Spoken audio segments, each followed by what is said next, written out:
하나님 말씀 보도록 하겠습니다. 마태복음 10장 1절부터 4절까지의 말씀입니다. 저와 여러분이 한 절씩 교독하고 마지막 절은 합독하도록 하겠습니다. 교독합니다.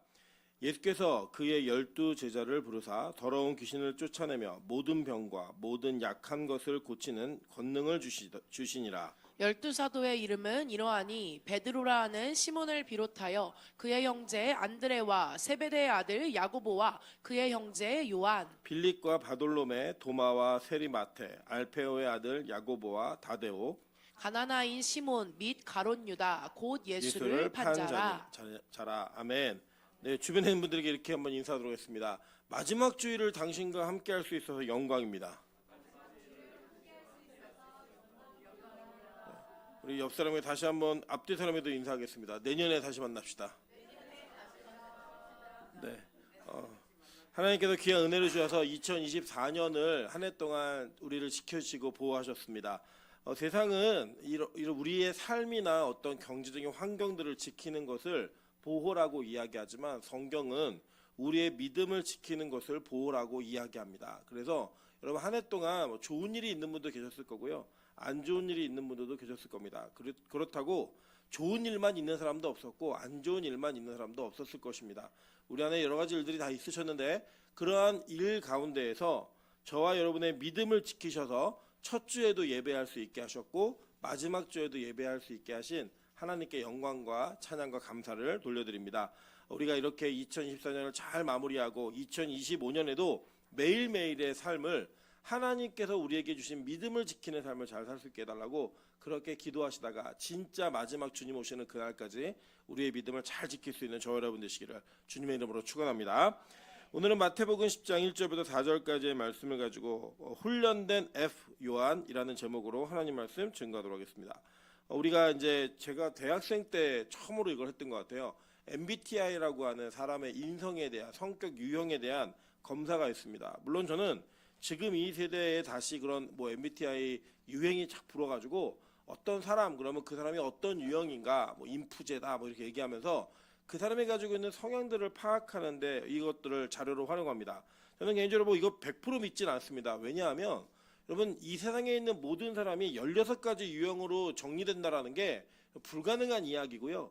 그거를 신뢰하면서 어떤 사람을 규정짓고 그렇게 행동해야 될 것이라고 생각하는 그것도 항상 맞지는 않습니다. 그래서 우리가 이것을 그냥 사람을 이해하는 데 있어서 참고로 삼을 뿐입니다. 예를 들자면 이런 거예요. 외향적인 사람과 내향적인 사람이 있습니다. 저는 굉장히 외향적인 사람이에요. 그래서 저는 개인적으로 혼자 있을 때보다 다른 사람과 함께 있을 때 에너지를 얻는 사람입니다. 그래서 저는 저희 집에 또 전혀 다른 분이 살고 계신데 이분은 또 완전한 내향성인 사람이에요. 그래서 혼자 있을 때 에너지가 채워지는 사람입니다. 그래서 좀 이게 삶의 성향이 많이 달라요. 저 좀 이해 못했던 게 뭐냐면 밥을 먹는데 저는 제가 밥을 먹지 않아도 앞에 있는 사람이 밥을 먹고 있으면 그 자리에 앉아 있는 게 기본적인 관계적 예의라고 생각하고 사는 사람입니다. 저희 아내는 제가 그렇게 저희 아내가 밥을 먹고 있는데 아무 밥을 먹지 않으면서 앞에 앉아 있으면 저를 쳐다보고 이렇게 얘기합니다. 왜? 가서 일해 이렇게 얘기해요. 예, 같이 앉아 있지 말라는 거예요. 할 일 하라고. 그게 무슨 뜻이에요? 나도 밥 안 먹을 때 네가 밥 먹어도 난 갈 거다 이 얘기잖아요. 그러니까 그냥 혼자서 있는 게 에너지를 충전하는 사람인 거예요. 근데 그게 이렇게 하는 건 맞고 저렇게 하는 건 틀리다라고 얘기할 수 있는 게 아니라 사람이 가지고 있는 성향 자체가 전혀 다르다라는 겁니다. 그런데 그렇게 다른 사람들이 살다 보면 이게 영향을 받기도 합니다. 예를 들면 저희 아내는 J형인 사람이에요. J형은 뭐냐면 철저하게 계획을 세우고 그 계획이 그대로 움직여져야지만 평안한 사람이에요. 그리고 우리 민정 강사도 J형인 사람인데 어떤 성격이냐면 예를 들어 우리가 저녁을 먹기로 뭘 결정했는데 갑자기 짜장면 먹으러 결정하고 가다가 떡볶이 냄새가 들어와가지고 우리 떡볶이 먹을래? 그럼 화를 내는 사람이에요. 왜 짜장면 먹기로 해놓고 떡볶이를 먹냐? 그렇다고 자기가 막 짜장면에 목숨 건 것도 아니에요. 그래서 정해놨으니까 그걸 해야 된다라는 거예요. 그러니까 아직도 저는 잊지 못하는 게 제가 매일 예배를 드릴 거라고 얘기했더니 막 펑펑 우는 거예요. 그래서 왜 우냐 그랬더니 적어도 그 정도의 이야기는 일주일 전에 얘기를 해줘야 된다는 거예요. 저는 3일 전에 얘기했거든요. 되게 빨리 얘기한 건데도 불구하고 그런 성향적 차이가 있습니다. 그래서 재밌는 건 뭐냐면 그렇게 서로 살다 보면 영향이라는 걸 받는다는 거예요. 그 영향을 받으면서 무언가 변화되어지고 바뀌는 부분이 있다라고 하는 것입니다. 그런데 그 영향이라고 하는 게 첫 번째로는 어떤 관계적인 영향을 우리가 생각할 수 있어요. 예를 들면 저희 아내하고 제가 같이 살면서 변한 것들이 많이 있습니다. 저희 아내도 극 제이였던 사람인데 많이 변했어요. 그래서 무언가 돌발적인 상황에 대처하고 바꾸는 일들을 이제는 예전보다는 조금 더 익숙하게 받아들입니다. 그래서 우리는 관계성을 통해 그런 것들을 배워간다라고 우리가 이야기를 하는데 성경은 무엇을 말하고 있냐면 하나님께서 우리의 기질을 사용하시지만 동시에 그 기질이 믿음과 결합되어지면 우리가 갖고 있는 성향대로만 일하는 것이 아니라 우리에게 없었던 성향을 하나님께서 이게 훈련시키셔가지고 그런 것들을 키워내신다라는 거예요.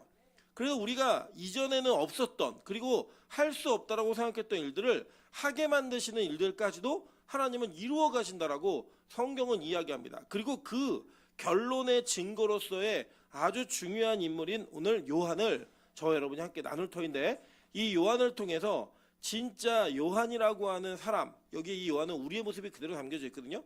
우리와 같은 이런 잘못되어진 사람들이 예수를 만나면 어떻게 변화되어지는가 이것들을 함께 살펴보면서 저 여러분이 오늘 믿음을 만난 그리고 예수를 만난 요한이 변화되어지는 그 모습을 통해 저와 여러분이 변화될 것을 믿고 신뢰하면서 이 말씀을 통해 은혜를 누리는 귀한 시간 되시기를 소망합니다.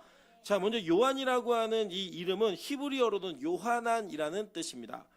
요라고 하는 이것이 이게 하나님에 대한 그 줄임말이에요. 그리고 이 하나니라고 하는 것은 이제 자비로우시다라고 하는 그 뜻이 담겨져 있는 이야기입니다. 요한의 이름의 뜻이 뭐냐면 여호와는 은혜로우시다, 여호와는 자비로우시다라고 하는 단어의 뜻입니다. 그런데 이제 헬라어로는 이게 요한네스라고 쓰여 있어요. 그리고 이것이 영어로는 존이라고 부릅니다. 그래서 여러분 그 영어 이름 중에 존이라고 붙어 있는 이름은 다 요한의 이름을 따서 그대로 이름을 지으신 거라고 생각하시면 됩니다.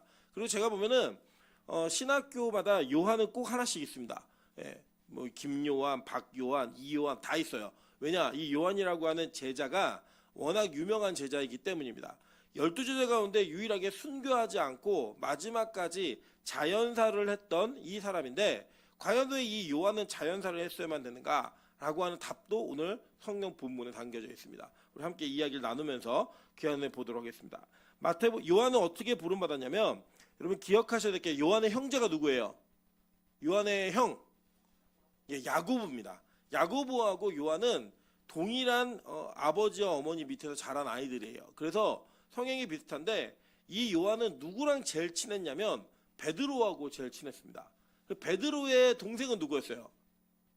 안드레, 그죠? 그래서 그 예수님의 제자를 그룹핑할 때 12제자를 4명씩 3그룹으로 나눠요. 항상.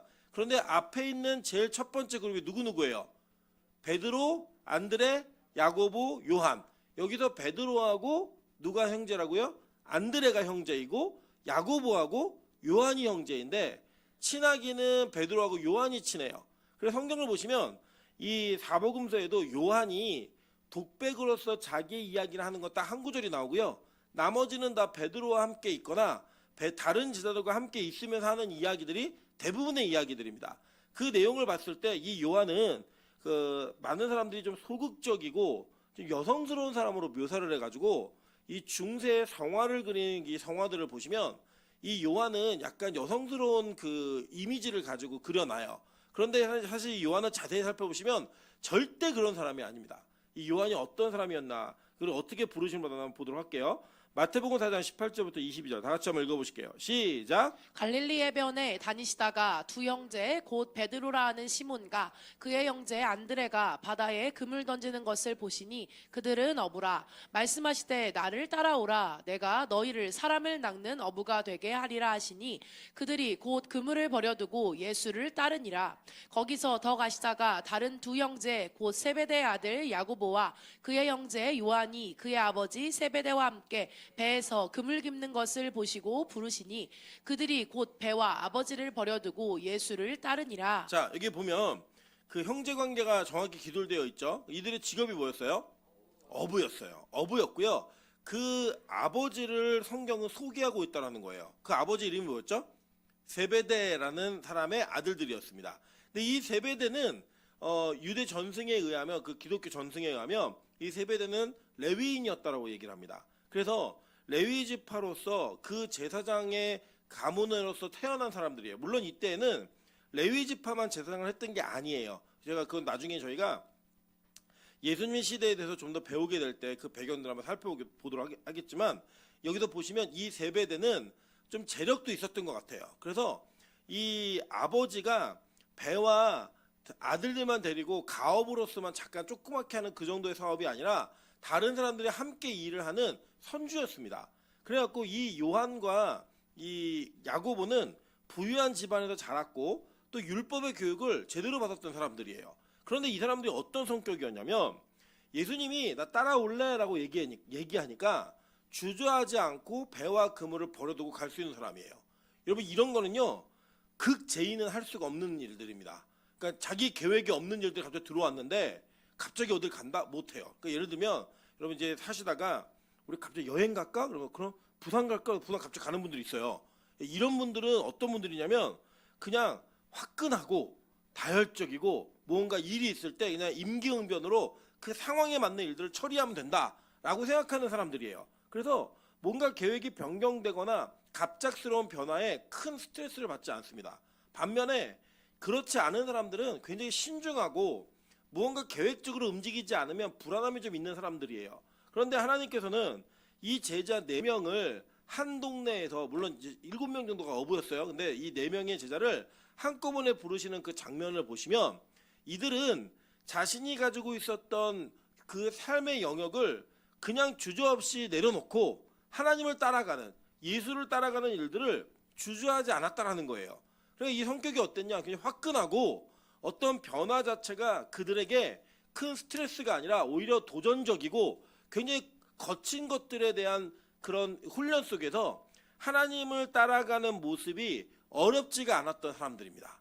예, 그런 모습으로 살아갔던 사람들이에요. 여기 보시면 마가복음 1장에도 뒷부분만 볼게요. 세베대의 아들 야고보와 그 형제 요한을 보시니 그들도 배에 있어 그물을 깁는데 곧 부르시니 그 아버지 세베대를 품꾼들과 함께 배에 버려두고 예수를 따라가니라.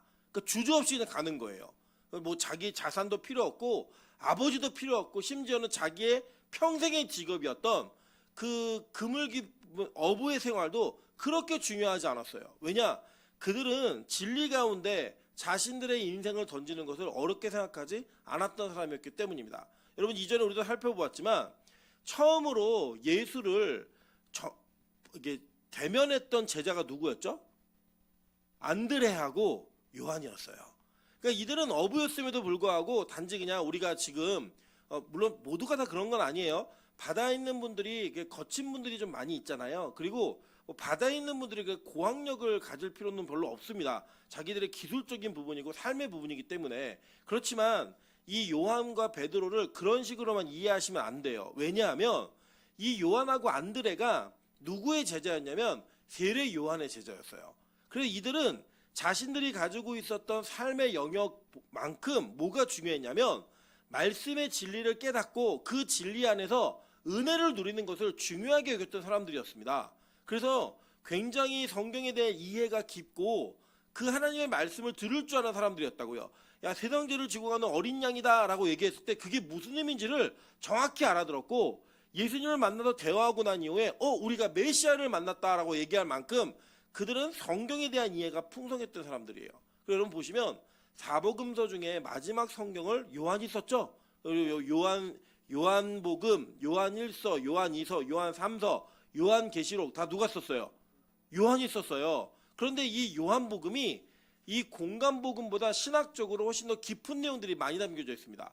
그래서 제가 우리 교회에서도 요한복음을 강의하다가 다 못하고 좀 중간에 그만뒀어요. 왜냐면 그 이전에는 3부 예배 때 하다가 이주영 목사님하고 노대현 목사님이 부임하시는 바람에 그때 3부 예배를 돌아가면서 해가지고 그때는 이제 제가 요한복음을 진행하다 좀 멈췄는데 이 요한복음이 정말 너무 재밌고 신나요. 왜냐?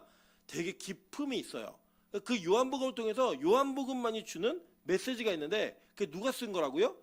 요한이 쓴 거예요. 그리고 요한을 그냥 학문이 없고 아무것도 모르는 이런 사람으로 이해하시면 안 돼요. 그러니까 요한은 자신의 삶의 진리를 탐구하고 그 진리가 자기 안에 일하게 하는 것을 굉장히 진지하게 받아들였던 사람이었습니다.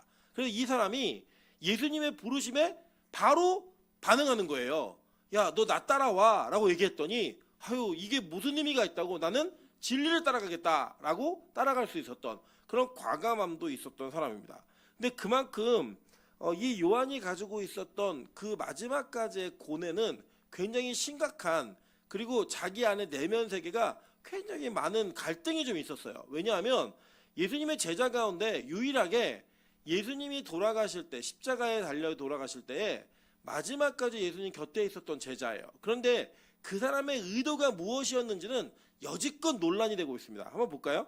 4번 볼게요. 요한복음 18장 15절부터 16절입니다. 시몬 베드로와 또 다른 제자 한 사람이 예수를 따르니, 자, 이 또 다른 제자가 누구예요? 요한이에요. 이 사람이. 요한이, 그러니까 베드로랑 항상 같이 있죠, 그죠? 보니까 이 제자는 대제사장과 아는 사람이라. 그러니까 이 집안이 이 그 세베대 집안 자체가 레위 집안이어서 그 대제사장과 친분이 있었던 것 같아요. 재력도 좀 있었고, 그래가지고 아는 관계여가지고 예수와 함께 대제사장의 집들에 들어가고 베드로는 문 밖에 서 있는지라. 대제사장을 아는 그 다른 제자가 나가서 문 지키는 여자에게 말하여 베드로를 데리고 들어오니 라고 얘기해요. 그죠? 그러니까 베드로하고 요한이 항상 짝꿍이었어요. 짝꿍이었는데 이 베드로와 요한이 예수님이 잡혀서 재판받으러 대제사장의 뜰에 가시는 그 순간까지 그 예수님을 따라갈 수 있었던 제자였어요. 그러니까 뭐가 있었냐면 용기도 있었지만 동시에 예수님이 이 상황을, 그러니까 항상 위기와 어려운 가운데 모든 것들 역전해 오셨잖아요. 역전해 오시니까 이 상황이 역전되어지면 가장 예수님의 근처에 있었던 내가 제일 좋은 자리를 가질 수 있겠지라는 기대감도 있었을 거예요. 왜냐하면 예수님이 항상 이 사역을 하실 때 요한을 가장 중요한 위치에서 지척에서 예수님의 모든 사역을 경험하게 하셨습니다. 한번 볼까요? 마가복음 5장 36절과 37절입니다. 예수께서 그 하는 말을 곁에서 들으시고 회당장에게 이르시되 두려워하지 말고 믿기만 하라 하시고 베드로와 야고보와 야고보의 형제 요한 외에 아무도 따라오면 허락하지 아니하시고. 이게 뭐예요? 회당장에 딱 야이로 살리는 장면이죠. 거기에서도 요한만 데려가셨어요. 엿새 후에 마태복음 17장 1절입니다.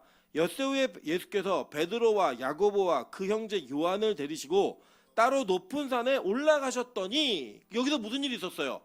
변화산에서 예수님이 영광스럽게 변하는 모습을 보여주셨죠. 그 장면을 보이시는 거에도 누가 껴 있어요? 요한이 껴 있다는 거예요. 자, 볼게요. 마가복음 13장 3절입니다. 예수께서 감람산에서 성전을 마주 대하여 앉으셨을 때에 베드로와 야고보와 요한과 안드레가 조용히 묻되라고 얘기해요. 이게 어떤 장면이, 여기도 역시 성전이라고 하는 그 장소에서 마지막 예수님이 그 일주일의 고난주간을 보내실 때에 예수님과 조용히 대화할 수 있었던 지척에 있었던 제자 가운데 한 사람이 요한이었단 말이에요. 자, 보세요. 마가복음 14장 32절부터 36절입니다. 그들이 겟세마네라는 곳에 이름에 예수께서 제자들에게 이르시되 내가 기도할 동안에 너희는 여기 앉아 있으라 하시고 베드로와 야고보와 요한을 데리고 가실새 심히 놀라며 슬퍼하사 말씀하시되 내 마음이 심히 고민하여 죽게 되었으니 너희는 여기 머물러 깨어 있으라 하시고 조금 나아가사 땅에 엎드려 될 수 있는 대로 이때가 자기에게서 지나가기를 구하여 이르시되 아빠 아버지여 아버지께는 모든 것이 가능하오니 이 잔을 내게서 옮기시옵소서. 그러나 나의 원대로 마시옵고 아버지의 원대로 하시옵소서라고 얘기했단 말이에요. 그러니까 예수님이 자기가 기도해야 될 문제가 있을 때 너희들 나를 위해 같이 좀 기도해줘 라고 부탁할 수 있었던 제자 중에 한 사람이 누구였다? 요한이었단 말이에요. 그러니까 이 요한이 예수님과 항상 지척에 있었죠. 그래서 이 요한은 예수님을 따라다니면서 어떤 꿈을 꿨냐면 자기 형이었던 야고보와 동일한 꿈을 꿨습니다. 한번 볼게요. 마태복음 20장 20절부터 24절입니다. 그때 세베대의 아들의 어머니가 그 아들들을 데리고, 이게 누구예요? 야고보하고 요한이에요. 예수께 와서 절하며 무엇을 구하니? 예수께서 이르시되 무엇을 원하냐? 이르되 나의 이 두 아들을 주의 나라에서 하나는 주의 우편에 하나는 주의 좌편에 앉게 명하소서라고 얘기했어요. 여러분 이 장면 우리 지난주에도 배우셨죠? 똑같이. 여기 보시면 어떤 내용이 나오냐면 예수님이 이렇게 얘기하세요. 니들이 이거 뭐 구하는지 아니? 이거 마실 수 있겠어? 그랬더니 이 두 사람이 뭐라고 했냐면 아유 마실 수 있죠. 걱정하지 마세요. 라고 해서 그 잔을 받습니다. 근데 여러분 이 잔이 무슨 잔이었냐면 여기 마가복음 14장 우리 방금 읽었던 그 본문에 보시면 예수님이 십자가를 어떻게 표현하셨어요? 잔이라고 표현하셨죠. 그죠? 아버지 이 잔을 내게서 피할 수 있으면 피하게 해주세요. 그걸 마셔야만 하시는 그 예수님의 고뇌와 갈등이 있었단 말이에요. 그러니까 이 잔은 그러니까 이 마태복음 20장은 이 전에 있었던 일이고 마가복음 14장의 뒤에 있는 일이에요. 그러니까 이 잔은 무슨 잔이겠어요? 십자가의 사명이라고요. 그래서 이 잔을 구했더니 예수님이 마시라고 하셨어요. 그래서 예수의 제자 중에 제일 먼저 순교한 사람이 누구예요? 야고보가 제일 먼저 순교를 합니다. 그리고 마지막까지 살아있었던 사람이 누구예요? 요한이에요. 그리고 그들은 자신들의 그 사명이 어떻게 맡겨졌느냐?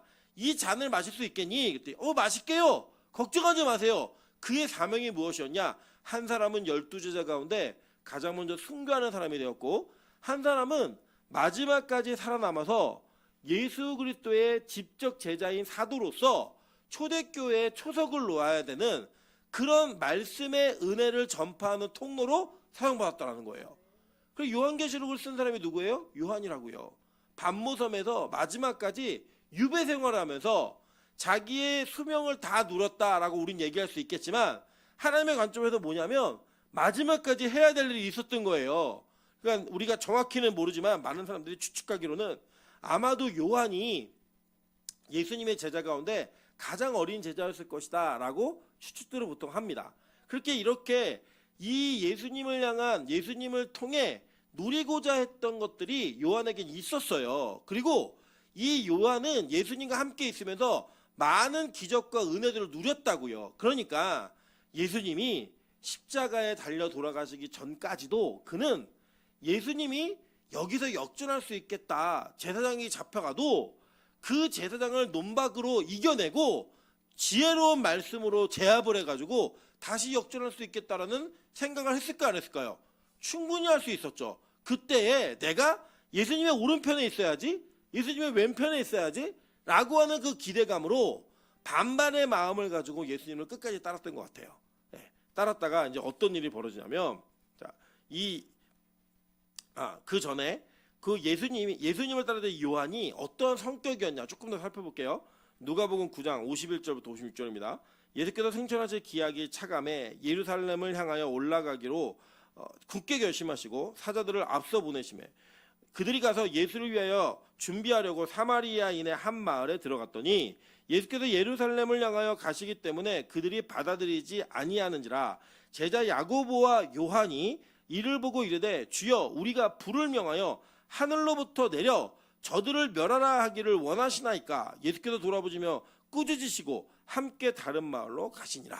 이렇게 해요. 예수님을 거부하고 거절하니까 뭐라고 말해요? 예수님 불 내려갖고 마을을 싹 태워버릴까요? 이게 막 얘기해요. 그러니까 이들은 어떤 마음이었냐면 과도한 충성됨이 있었던 사람들이에요. 예, 보세요. 그 다음에 보시면 예수님이 이걸 보고 이들이 별명을 붙여줬는데 마가복음 3장 17절입니다. 다 같이 읽어보실게요. 시작. 또 세베대의 아들 야고보와 야고보의 형제 요한이니 이 둘에게는 보아너게 곧 우레의 아들이란 이름을 더하셨으며. 자, 얼마나 성격이 급하냐면 우레의 아들이에요. 예, 뭐만 했다면 버럭버럭 화내고 번쩍번쩍거리는 이런 모습이었단 말이에요. 그리고 이 요한은 예수님을 지척에 있었기 때문에 갖고 있는 특권의식이 진짜 많았어요. 볼게요 한번. 마가복음 9장 38절부터 39절입니다. 요한이 예수께 여짜오되 선생님 우리를 따르지 않는 어떤 자가 주의 이름으로 귀신을 내쫓는 것을 우리가 보고 우리를 따르지 아니하므로 금하였나이다. 예수께서 이르시되 금하지 말라. 내 이름을 의탁하여 능한 일을 행하고 즉시로 나를 비방할 자가 없느니라 라고 얘기했어요. 그러니까 어떤 제자가 아닌 다른 사람이 귀신을 쫓는데 이 귀신을 쫓을 때 뭐라고 쫓았냐면 예수 이름으로 명하노니 이렇게 얘기했나 봐요. 그러니까 진짜 귀신이 나간 것 같아요. 그러니까 요한이 그걸 보고 가가지고 야 너는 제자도 아닌데 못하러 예수 이름을 가지고 네가 말을 해가지고 그렇게 능력을 행하는 걸 함부로 하고 있어? 하지마. 너 하면은 가만히 두지 않겠어? 이 얘기를 한 거예요. 그리고 예수님께서 자랑한 거죠 이거. 예수님 이거 어떤 말을 기대했을까요 요한이? 예, 그래 잘했다. 그런 놈들은 다 잡아내야 돼. 이거를 기대하고 말했겠죠, 그죠? 그런데 예수님이 뭐라고 하세요? 왜 쓸데없는 짓 하고 다녀? 그렇게 말해서 내 이름으로 그 기적을 행하는 자는 즉시로 날 부인하지 않아. 오히려 나로 인해 나를 내 이름으로 인해 나에 대한 호기심과 관심을 가질 수 있으니까 그냥 내버려둬 라고 얘기했단 말이에요. 여러분, 그러니까 이렇게 예수님을 따라다니면서 지척에 있었기 때문에 예수님을 향한 과도한 충성과 열심이 있었다고요. 그리고 그 안에서도 경쟁심이 굉장히 많았던 사람이에요. 예수님, 제자들 중에 저는 반드시 오른편에 앉혀주셔야 됩니다. 이게 마태복음엔 이렇게 엄마가 얘기한 것처럼 기록되어 있지만 다른 성경을 보시면 이 제자 아들 둘이 엄마에게 부탁을 해요. 엄마, 가서 좀 얘기 좀 잘해봐. 우리가 얘기하는 것보다 엄마가 얘기하는 게 조금 더 무게가 있지 않겠어? 이렇게 얘기해갖고 엄마가 이 내용을 담아서 얘기를 하는 거예요. 그러니까 누구의 머리부터 나온 거예요? 요한하고 이 야고보의 머리로부터 나온 거예요. 여러분, 이렇게 이 제자들, 특히 이 요한이라고 하는 제자는 자기 형하고 아주 비슷하면서 그 비슷한 기질을 가지고 아주 그 과도한 열심이 있는 사람이었어요. 과도한 열심이 있었고 그 열심으로 인하여 좀 오버스러운 면이 너무나 많았던 사람이에요. 여러분, 이런 사람들이 세상에서 성공합니다. 뭘 해도 성공을 해요. 열정이 있고 뭔가 열심이 있어서 하나 뭘 하면 최선을 다해 열심히 노력하는 사람이에요. 그런데 제가 보면요, 이 사람은 전형적인 그 지적인 사람이에요. 예, 안드레하고는 조금 달랐어요. 왜 달랐냐면 잘 보시면 이 요한복음이 쓰여 있어요. 요한복음은 신학적으로 굉장히 완성되어진 책이었어요. 그리고 이 요한이 가지고 있는 신학적 지식과 구약을 결부하여서 연결짓는 이 내용들은 놀라울 정도로 성경을 제대로 이해하고 있는 사람입니다. 여러분, 기억나시죠? 마태복음은 구약의 어떤 성경과 짝이었어요? 출애굽기하고 짝이었죠. 요한복음은 뭐랑 짝이에요? 창세기하고 짝이에요. 그래서 창세기의 구도가 요한복음 안에 다 들어가 있어요. 그래서 창조의 그 완성되어지는 일주일 있잖아요. 창조의 일주일이 요한복음 1장과 2장에 다 들어가 있습니다. 그래서 이거를 잘 매칭할 수 있었던 지혜로운 사람이었어요. 그러면서도 이 지적인과 동시에 뭐가 있었어요? 막 이렇게 뭐 감정적으로 굉장히 동요하는 게 다혈질적인 이런 부분이 있었다고요. 그리고 여러분, 그런데 이 사람에게 결여된 게 뭐냐? 공감 능력이 결여돼 있어요. 예, 뭔가 이렇게 어떤 사람을 보면 그 사람의 사정을 이해하고 형편을 이해해서 주변을 살피면서 얘기하는 사람이 아니에요. 자기가 볼 때 지적으로 뭔가 동의가 안 되는 거예요. 예수님이 예루살렘을 가시는데 우리 예수님이 가시는 길 니들이 막고 있어? 너희들은 예수를 모르는 인간들이야. 하나님 불 내려서 다 죽여버리세요. 이렇게 얘기했고요. 너 예수의 제자가 아닌데 왜 예수의 이름으로 기적을 행해? 능력을 행해? 그런 거 하지 마. 너 그런 거 하면 안 되는 거야. 라고 말할 수 있는 사람이었다고요. 여러분, 이거는요, 그냥 화를 내는 것뿐만이 아니라 그는 논리적으로 무언가를 반박할 수 있었던 사람이에요. 동시에 이 사람은 다른 사람에 대한 어떤 공감 능력이 풍성한 사람이 아니에요. 저도 이게 요한이 좀 이해가 되는 게 어떤 부분이 좀 이해가 되냐면 제가 공감 능력이 진짜 많이 결여된 사람 같아요. 왜냐하면 이게 그 기질로 따지면 저는 이성적인 사람이에요. 논리적인. 그리고 예를 들면 누가 무슨 일 때문에 힘들다라고 얘기를 하면 제가 목회자이기 때문에 아주 뭐라 그러죠? 감각적인 반응이 어떻게 나오냐면 참 힘드시겠어요 라고 말은 해요. 근데 공감은 사실 잘 안 돼요. 예. 저는 그보다 더 힘든 일을 많이 보니까 객관적으로 그분이 가지고 있는 상황이 그렇게 힘들어 보이지 않아요. 저는 그게 잘 공감이 안 돼요. 저희 아내도 저랑 있으면서 제일 힘들어하는 게 공감을 제가 잘 못한다라는 거예요. 그러니까 저는 찬수가 막 짜증을 내거나 이러면 그 아이가 짜증을 내는 게 공감이 잘 안 돼요. 저희 아내 이해를 해요. 예를 들면 물건을 잊어버렸을 때 찬수는 엄청 짜증을 냅니다. 근데 저는 물건을 잃어버렸으면 찾을 수가 없으면 빨리 포기를 하고 다른 방법으로 해결할 수 있는 걸 찾는 게 지혜롭다고 생각하는 사람이에요. 저는. 근데 저희 아내는 물건을 잃어버린 찬수와 함께 온 집안을 다 뒤져요. 왜냐? 이걸 못 찾았을 때 그 아이의 마음이 어떨지를 읽어내는 거예요. 그러니까 여러분, 이게 옳다, 이게 그르다라고 얘기할 수 없어요. 왜냐하면 저는 개인적으로 여러분이 어려운 얘기를 이야기하시면 그 이야기를 공감만 해서 해결되는 게 거의 없다고 생각해요. 예를 들면 지금 기도하세요. 지금 사람을 만나세요. 지금 이렇게 문제를 해결하셔야만 합니다. 이게 훨씬 도움이 된다고 생각하지, 그 공감 자체가 무언가를 해결한다고 생각하진 않아요. 근데 때로는 공감하는 것만으로도 뭔가 해결되는 분들도 계시긴 계시더라고요. 그러니까 이야기를 들어주고 그 내가 남에게 하지 못하는 것들을 말하는 걸 통해서 해결되어지는, 자기 스스로 그걸 해결하는 그런 것도 있어요. 그러니까 꼭 뭐가 옳다, 뭐가 그르다라고 얘기할 수는 없는 거예요. 예를 들면 병원의 의사가 여러분 전형적인 F의 사람이라면 여러분 그 병원 가시면 안 돼요.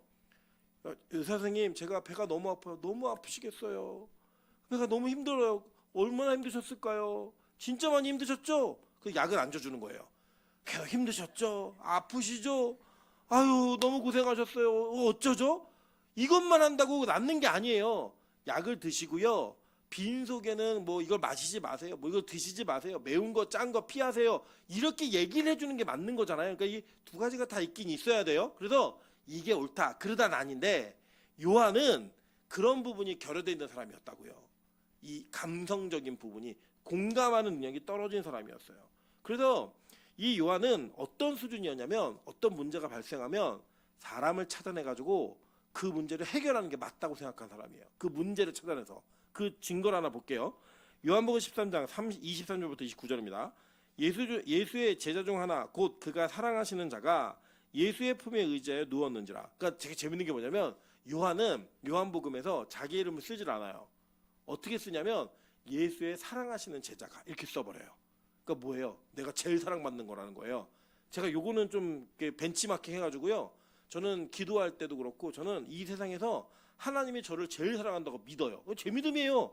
여러분과 상관없이 저를 제일 사랑하신다고 좀 믿어요. 그냥 그 제 믿음이니까. 그냥 요한이 형도 그랬던 사람이에요. 하나님 나만 사랑해, 이거예요. 이거 나를 제일 사랑해, 이거였다고요. 그러면 뭐라고 했나 볼게요.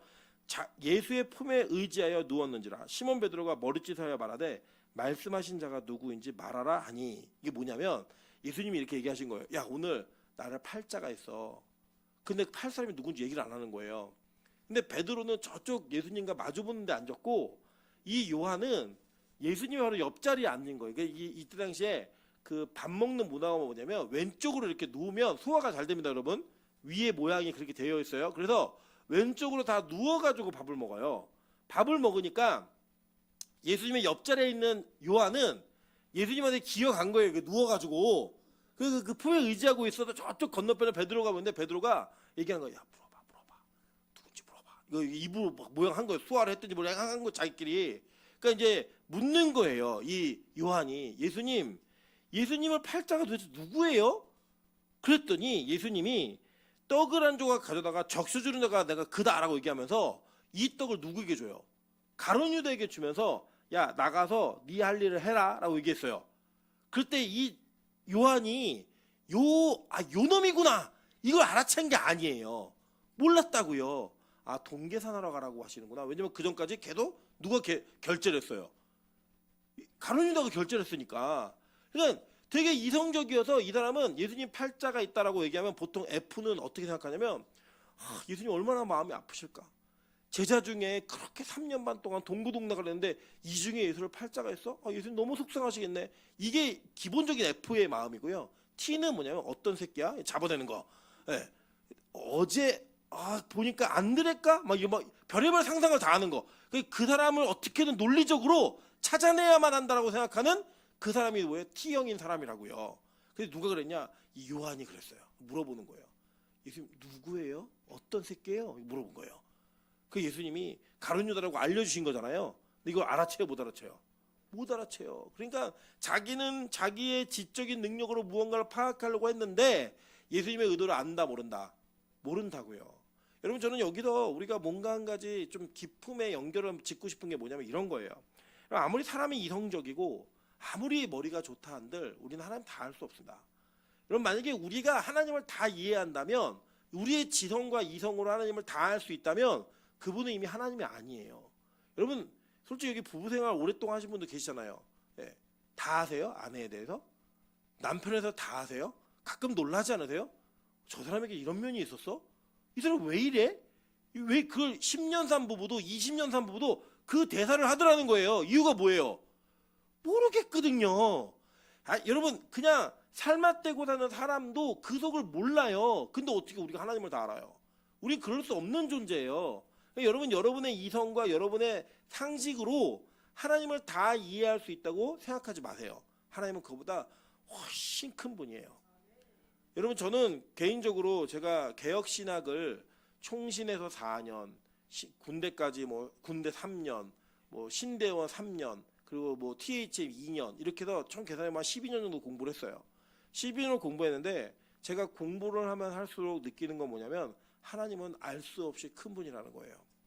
우리는 신학교 가면 다 알 거라고 생각하는데 절대 그렇게 생각하지 않으셔도 되고요. 그냥 이렇게 생각하시면 돼요. 뭘 모르는지를 아는 거예요. 뭘 모르는지. 내가 하나님도 이걸 잘 모르는구나. 그리고 그 하나님이 일하시는 방법을 보면요. 하나님의 일하심의 방법은 훨씬 크신 분이라고요. 우리의 기준에만 있는 분이 아니에요. 그래서 여러분 통성기도 하면서도 은혜 받으시고요. 묵상기도 하면서도 은혜 받으세요. 통성기도만 옳은 게 아니에요. 묵상기도만 옳은 게 아니라고요.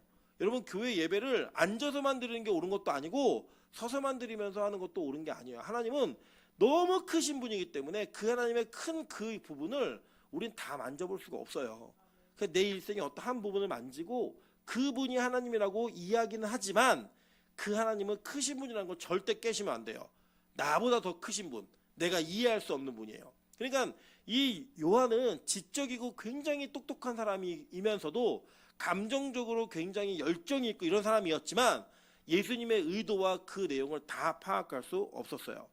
심지어는 그가 예수님이 십자가에서 내려오면 내가 제일 대박이야. 옆에 있었으니까. 요거를 기대했다고요. 왜냐면 베드로 그 대제사장한테 얘기해가지고 베드로도 들어오게 허락이 됐잖아요. 같이 들어갔는데 이 여자 종이 베드로를 듣고 들어오다가 너 예수 한패 아니야? 할 때 무슨 소리야? 나 예수 몰라. 이 얘기하고 도망갔어요. 베드로는. 도망갔고 요한은 끝까지 거기 있었어. 요한은.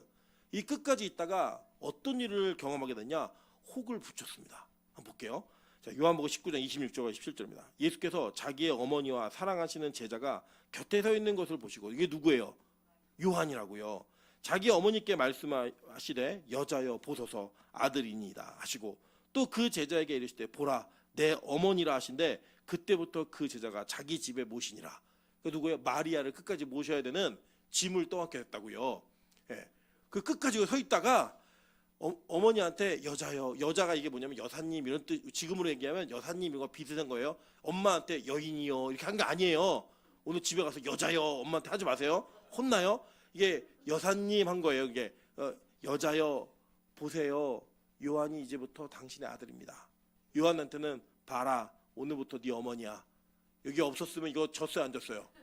안 졌는데 예수님이 이거를 붙였다고요. 그래서 어떻게든 그 제자가 자기 집으로 모셨어요 마리아를.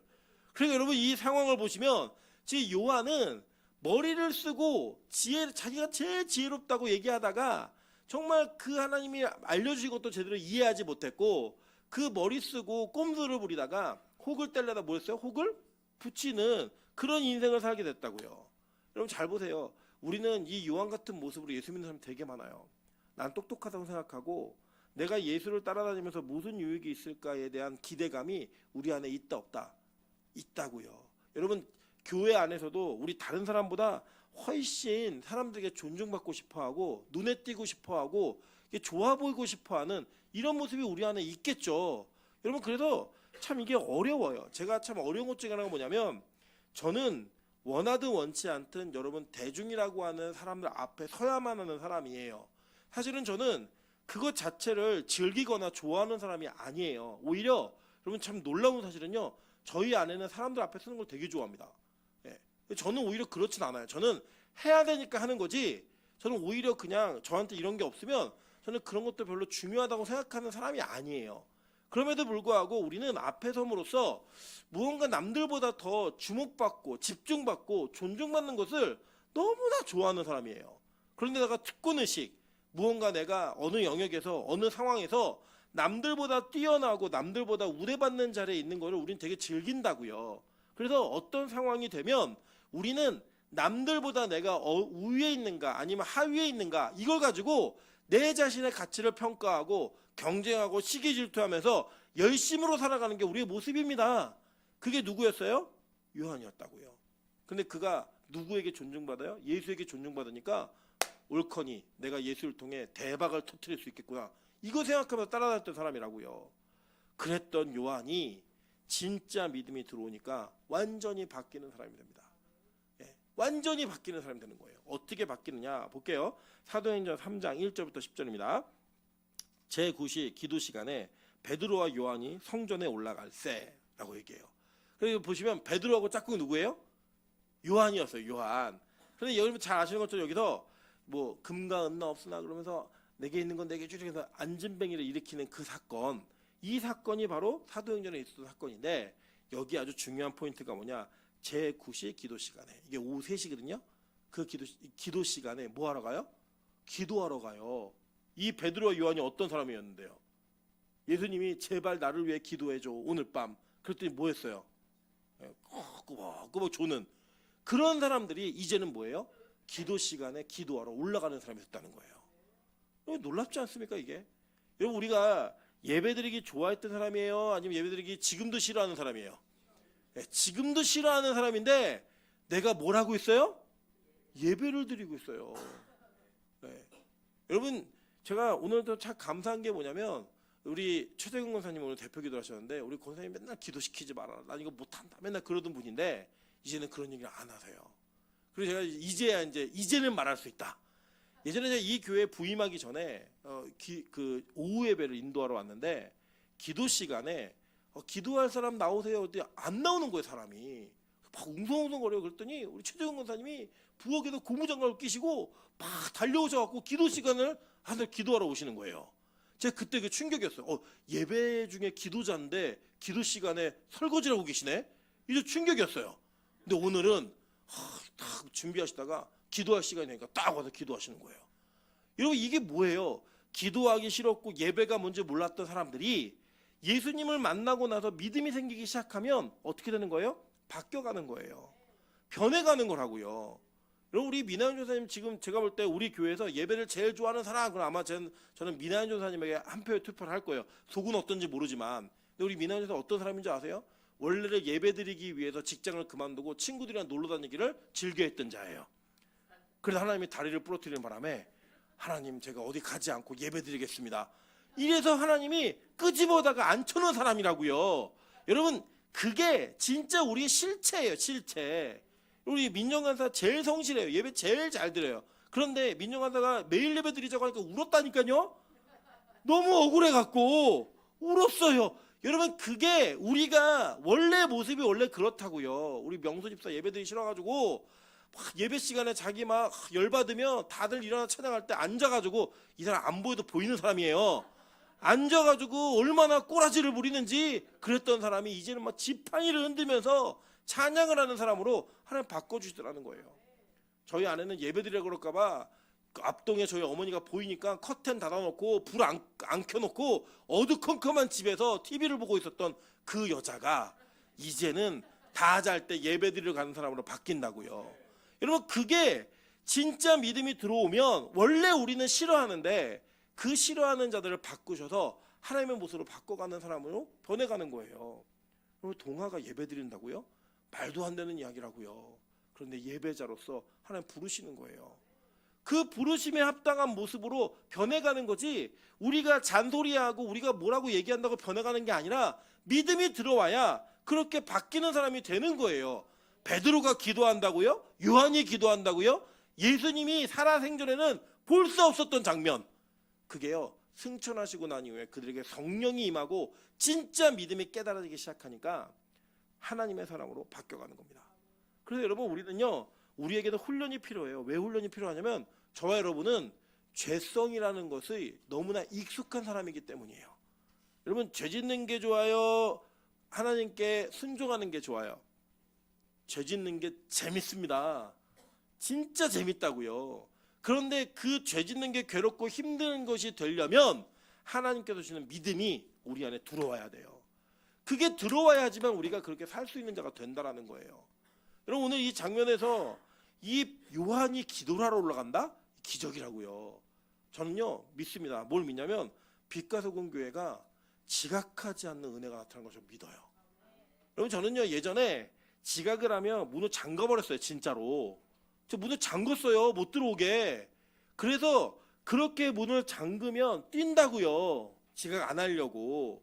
근데 그게 진짜 훈련일까? 저는 그게 아니라는 걸 확인했어요. 왜냐하면 제가 그 교회를 떠나고 나니까 또 다 지각하더라고요. 다. 왜냐? 진짜 변한 게 아니라 잠시 참은 거예요. 지각하려는 마음이 풍성한데 하도 그 앞에서 목회자가 난리 지랄을 하니까 어쩔 수 없이 와야겠다. 이래갖고 온 거라고요. 근데 그게 진짜 훈련이 아니에요. 진짜 훈련은 뭐냐? 믿음이 들어가서 은혜가 되고 예배를 사모하게 되면 누가 와라 가라 하지 않아도 오게 돼 있는 거예요. 가끔 우리 교회에서 제가 목회를 하면서 제가 가끔씩 좀 고민될 때가 있어요. 혼란스러울 때가. 어떤 때가 있냐면 제가 예전에 되게 칼 같은 사역자였고 행정을 정말 잘했던 사역자예요. 그래서 행정을 저한테 맡기면 불안해하지 않을 정도로 행정을 잘했어요. 그건 뭐냐면 제가 어떤 정해놓은 기준이나 무언가 있으면 그걸 반드시 완수해내는데 제 열심으로 살았던 사람이라고요. 근데 이 교회 와서 하나님 그걸 다 못하게 하셨어요. 사람이 한 주, 두 주 안 나오면 찾아가고 만나고 어떻게든 끄집어 내오는 일을 전 잘했던 사람이에요. 근데 하나님 그걸 못하게 하셨어요. 저는 이 못하게 하시는 거 과정을 통해서 뭘 깨달았냐면 이제 내가 진짜 목회를 하고 있구나 라는 생각이 듭니다. 그리고 어떻게 보면 왜 이렇게 게을러졌어라고 말씀하실 수도 있겠지만 그게 아니고요. 이제는 하나님이 여러분을 만지시고 고치시는 그것을 기대할 수 있고 기다릴 수 있는 사람으로 변하고 있는 거예요. 예전에 못 기다렸다니까요. 우리 애 아들 저기 무슨 말인지 알아요. 제가 얼마나 화를 많이 냈냐면 청년부 때도 화 진짜 많이 냈어요. 여기 민원조사 봤거든요. 제가 화내는 거. 막 입에서 용가리가 나와요. 진짜. 그렇게 화를 내서 사람을 바꿀 수 있다고 생각했어요. 근데 안 바뀌더라고요. 제일 중요한 건 나도 안 바뀌는데 무슨 남을 바꿔요 제가. 그거 못하겠더라고요. 근데 하나님이 저를 만지시기 시작하니까 제가 변해요. 그러면서 누굴 기다려줄 수 있게 됐냐면 남을 기다려줄 수 있게 된 거예요. 이번에도 교육자 수련회 때 우리 민정 간사가 새로 오실 전도사님에게 이런 얘기를 하더라고요. 우리 목사님 참을성이 진짜 없어요. 너무 급해요. 그런데 사람은 잘 참으세요. 제가 그 얘기가 너무 은혜가 됐어요. 저도. 왜 그랬냐면 저는 진짜 저를 기다려주신 하나님이 저를 바꿔주신 하나님이 저를 오랫동안 기다려주셨고 지금도 기다리고 계세요. 그래서 저는 그 기다림이 무엇인지를 배웠어요. 그리고 그 기다림 속에서 사람이 변해가는 것을 기다릴 수 있다면 하나님이 나를 기다려주신 것만큼 나도 그를 기다려야겠다라고 생각하는 거예요. 그래서 지금도 여러분 제 눈에는 마음에 안 드는 게 아직 많이 있지만 주님이 저를 기다리셨던 것처럼 제가 여러분을 기다릴 수 있는 그 목회자로서의 마음이 저에게 생겼어요. 아마 요한도 그랬던 것 같아요. 요한은 사람을 사랑할 수 없었던 사람이에요. 화를 내고 분노하고 남들을 이겨야 되고 경쟁의 대상으로만 생각했던 그 사람이요. 뭐라고 얘기하는지 아세요? 예수님의 말씀을 기억합니다. 자, 요한복음 13장 34절부터 35절 다 같이 읽어보실게요. 시작. 새 계명을 너희에게 주노니 서로 사랑하라. 내가 너희를 사랑한 것 같이 너희도 서로 사랑하라. 너희가 서로 사랑하면 이로써 모든 사람이 너희가 내 제자인 줄 알리라. 그는 예수님이 하신 말씀이 기억이 났어요. 그래서 그가 요한일서 자기의 서신서에 뭐라고 쓰는지 아세요? 요한일서 3장 16절부터 18절입니다. 그가 우리를 위하여 목숨을 버리셨으니 우리가 이로써 사랑을 알고 우리도 형제들을 위하여 목숨을 버리는 것이 마땅하니라. 누가 이 세상의 재물을 가지고 형제의 궁핍함을 보고도 도와줄 마음을 닫으면 하나님의 사랑이 어찌 그 속에 거하겠느냐. 자녀들아, 우리가 말과 혀로만 사랑하지 말고 행함과 진실함으로 하자. 여러분, 요한이 어떤 인간이었어요? 예수님 불내려서 다 죽여버리세요. 이랬던 사람이었고요. 너 예수도 안 믿으면서 예수의 제자도 아니면서 예수 이름을 얘기해? 라면서 그걸 금하게 했던 사람이에요. 근데 뭐 하재요? 예수님이 우리를 위해 목숨을 내주시고 죽은 것처럼 우리도 서로 죽자는 거예요. 그게 요한이 했던 이야기예요. 여러분, 이게 요한이 마지막에 이제 나이가 제일 많은 제자가 되었을 때 에베소에서 목회를 하거든요. 에베소 교회에서도 목회를 하는데 그 전승에 의하면 그냥 요한이 올라와갖고 설교를 할 때 여러분 서로 사랑하십시오. 그러면 전체가 다 펑펑 울었다는 거예요. 왜냐? 그 말이 진심이었으니까. 여러분, 저는 그 참 감사한 게 뭐냐면 이런 거예요. 저는 아직 그래도 그러니까 어린 목사는 아니지만 그래도 아직은 젊은 편에 속하는 목사예요. 그래서 저는 제가 말한 거에 어쩌면 30%도 지키지 못하며 살았어요. 그러니까 뭐냐면 제가 뭐 거짓말했다는 뜻이 아니라 제가 말한 걸 다 지키려면 인생을 좀 더 살아야 돼요. 더 살아서 50이 되고 60이 되고 70이 되었을 때 제가 젊은 시절에 얘기했던 그것을 제 삶 속에 사역 속에 다 투영시켜야 돼요.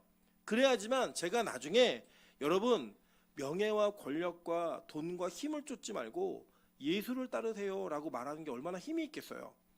제 나이 70에 그 예수를 따른 인생이 있다면 이 사도 요한은 평생을 자신의 성품과 성미로 살아간 게 아니라 그 자신이 예수께 받은 계명이 자기의 성품이 되도록 그는 최선을 다해 자기의 인생의 사랑이라고 하는 그 훈련을 자기 기질을 삼은 거예요. 훈련으로. 그래서 사랑할 수 있는 사람이 된 거예요. 요한일서 4장 19절부터 21절 볼게요.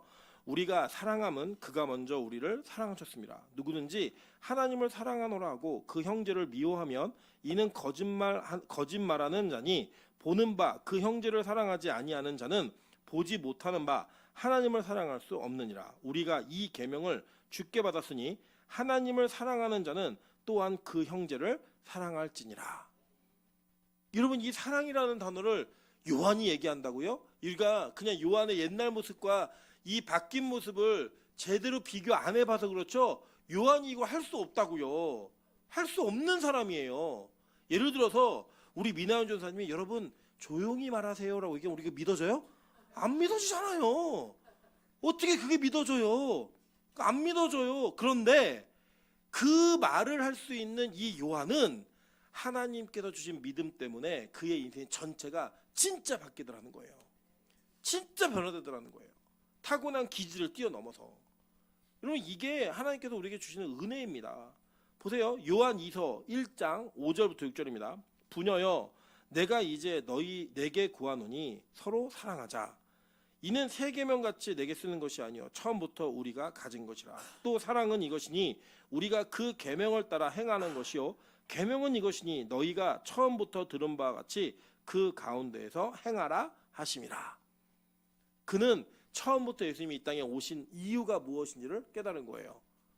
그 사랑이 뭔지를 깨달은 거예요. 그러니까 그 사랑 때문에 누군가를 사랑할 수 있는 사람이 된 겁니다. 여러분 이게 바로 요한이 살아왔던 모습이었고 그가 예수를 만나 진짜 믿음이 들어오니까 믿음이 요한을 바꿔낸 거예요.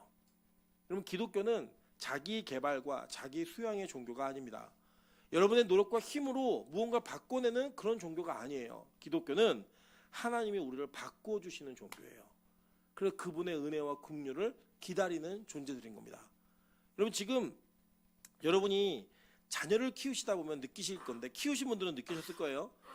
내가 가지고 있는 제일 싫은 단점이 내 아이에게 나타날 때 되게 화가 나요. 너무 화가 나요. 저는 저희 아내는 고집이 없는데 저는 고집이 있거든요. 근데 저 찬수가 또 아빠의 좋은 점도 많이 닮았지만 고집이라고 하는 나쁜 점도 닮았어요. 저는 찬수가 고집을 부리면 너무 화가 나요. 그 고집이 저희 딸내미에게는 아주 극대화되어 있습니다. 완전 미니어처예요. 임철 미니어처. 와 진짜 미칠 것 같아요. 예. 그 저희 어머니가 그러시더라고요. 찬이는 어딜 데려가면 자기가 뭘 하나 사겠다고 찍으면 매장을 3바퀴 4바퀴 돌아도 그거래요. 무조건. 다른 건 보지도 않는데요. 얘는 고집 못 꺾는데요. 쟤는요 뭘 원하면요 계속 말해요. 될 때까지. 계속 3번 4번 말해요. 여기 전도사님도 아실 거예요. 교육시킬 때 찬이는 전도사님 저 미끄럼틀 타고 싶어요. 미끄럼틀 안 태우잖아요. 태워줄 때까지 얘기해요. 진짜 그런 고집이 있는 애예요. 여러분 너무 화가 나요. 너무 힘들어요. 그런데 그런 모습이 제 안에 있고 저희 아이들에게 있고 우리 모습 속에 다 있잖아요. 싫은 모습이. 그런데 그거를 하나님은 바꾸실 수 있어요. 뭐래요? 훈련으로. 누군가는 바꾸지 않아도 노력하지 않아도 좋은 장점들이 있을 수 있어요. 고집이 없는 사람도 그냥 다른 또 단점이 있어요.